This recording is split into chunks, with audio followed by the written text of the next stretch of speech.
Chapter 12 Devotional Service. Text 1. Arjuna inquired, which are considered to be more perfect, those who are always properly engaged in your devotional service, or those who worship the impersonal Brahman, the unmanifested? The Supreme Personality of Godhead said, those who fix their minds on my personal form and are always engaged in worshipping me with great and transcendental faith are considered by me to be most perfect.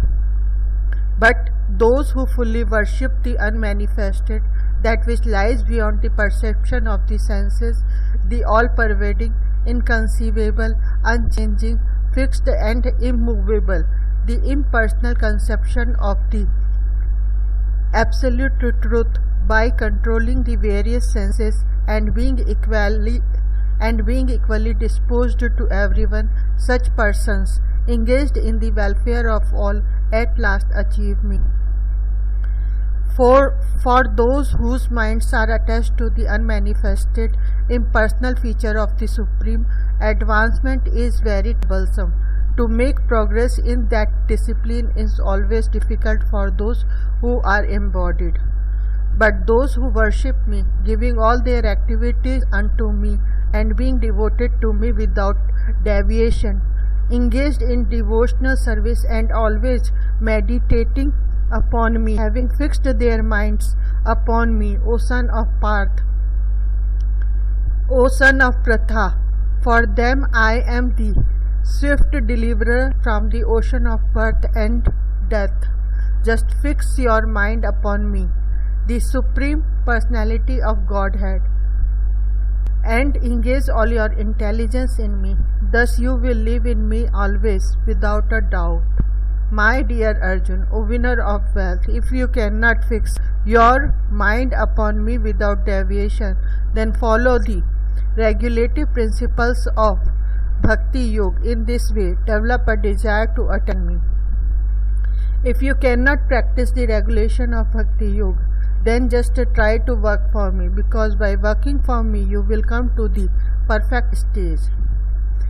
If, however, you are unable to work in the consciousness of me, then try to act, giving up all results of your work, and try to be self-situated. If you cannot take to this practice, then engage yourself in the cultivation of knowledge. Better than knowledge, however, is meditation, and better than meditation is renunciation of the fruits of action, for by such renunciation one can attain peace of mind. One who is not envious but is a kind friend to all living entities, who does not think himself a proprietor and is free from false ego, who is equal in both happiness and distress, who is tolerant, always satisfied, self-controlled, and engaged in devotional service with the determination, his mind and intelligence fixed on me. Such a devotee of mine is very dear to me.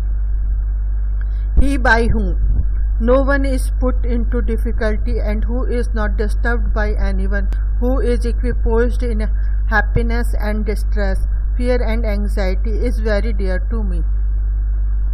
My devotee who is not dependent on the ordinary course of activities, who is pure, expert, without cares, free from all pains, and not striving for some result, is very dear to me. One who neither rejoices nor grieves, who neither laments nor desires, and who renounces both auspicious and inauspicious things, such a devotee is very dear to me.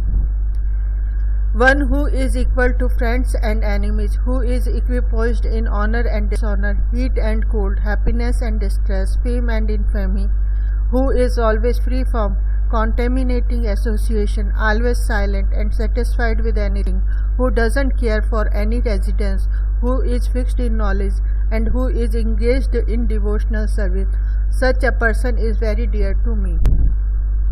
Those who follow this imperishable path of devotional service and who completely engage themselves with faith, making me the supreme goal, are very dear to me.